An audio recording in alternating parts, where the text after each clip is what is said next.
Hi friends, இன்றைக்கி மதியம் வந்து என்ன சாப்பாடுன்னு பார்க்கலாம். இன்றைக்கி மதியம் வந்து சாலை வந்து பொரிச்சணும், அப்புறம் ரசம் வச்சணும். இவ்வளோ தான் இந்த மதிய சாப்பாடு. சாலை மீன் வந்து எங்கள் அம்மா கொடுத்துட்டாங்க, வெட்டிட்டு இருக்கேன். சாலை மீன் செல்லெல்லாம் எடுத்தாச்சு, இதை பொரிச்சதுக்கு வெட்டிட்டு இருக்கேன். சாலை மீன் பொரியலும் ரசம் வச்சா தான் சாப்பிடுவோம்.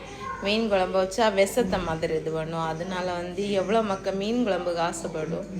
அதில் வந்து நானும் தான் மீன் குழம்புக்கு ஆசைப்படுவேன். ஆனால் வந்து வீட்டில் செஞ்சானா அவங்க ரெண்டு தின்ன மாட்டேன், நான் மட்டும்தானேன்னு சொல்லிட்டு செய்ய மாட்டேன். அவ்வளோ வாட்டி ஒரு வருஷத்தில் ஒரு 3 மாசத்துல ஒரு வாட்டி தான் மீன் குழம்பு வச்சு, அந்த மாசத்துல மீன் குழம்பு வச்சாமே இருப்பேன். அப்படி வந்து அவங்க 2 மீன் குழம்பு சாப்பிட மாட்டோம். இப்போ வந்து ரசம் வச்சியாச்சு, சோறு பொங்கியாச்சு. ஆனால் வீடியோ நான் பிந்து தான் எடுக்குது. இன்னைக்கு ஒரு இடத்துக்கு போகணும், பேங்கு போகணும். போயிட்டு அதுக்கப்புறம் வரணும். அதனால சீக்கிரம் வேலையை முடிச்சுட்டு இப்போ கிளம்ப தான் போகிறேன். மீனை மட்டும் பொரிச்சு வச்சுன்னு கிளம்பணும். வேறு எல்லா வேலையும் முடிஞ்சாச்சு. காலையில் வந்து தோசை சுட்டி கொடுத்தாச்சு. தோசை சுட்டி கொடுத்து பாத்திரமும் கழுவு போட்டியாச்சு. கழுவையில் இவ்வளோ பாத்திரம் கிடைக்கி. இனி தான் வேலையெல்லாம் முடிஞ்ச பிறகு இவ்வளோத்தை நீட்டாக்கணும். வேலையெல்லாம் முடிஞ்ச பிறகு தான் எல்லாம் நீட்டாக்கிட்டு இது பண்ண வேண்டியதான். டக்குன்னு போயிட்டு டக்குன்னு வர வேண்டியதான் வீட்டுக்கு. மீன் பொரிச்சாச்சு. மீன் வந்து பொரிச்சாச்சு, பொரிஞ்சுருக்கு. ரசமும் வச்சாச்சு, சோறும் பொங்கியாச்சு.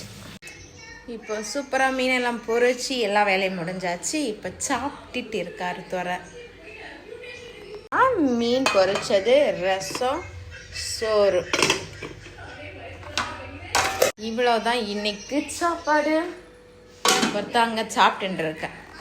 டிவி ரிமோட்டு அந்த சோத்துக்கு கூட்டக அப்படியே இருக்கும். இன்னைக்கு பேங்கு போகிறது கட் ஆகிட்டு இப்போ வந்து மிதுனை வந்து படிச்ச வச்சலாம். வேலையெல்லாம் முடிஞ்சு இப்போ வந்து மிதுனை படிச்ச வச்சலாம். அவன் வந்து வெயிலில் இந்த வெக்கையில் தான் நடி வீட்டில் கிடப்பாரு.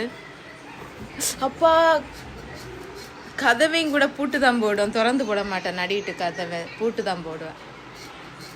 நடிட்டு கதவையும் பூட்டு தான் போடுவார், திறந்து வச்ச மாட்டார். எதுக்குன்னு சொன்னா அங்கே இந்த ஆவி வந்துட்டா அப்படின்னு சொல்லிட்டு திறந்து வச்ச மாட்டார். ஓகே, உங்கள் வீட்டில் இப்படிப்பட்ட பிள்ளை இருக்கான்னு சொன்னால் கமெண்ட் பாக்ஸில் கமெண்ட் பண்ணுங்க. ஓகே, பாய்.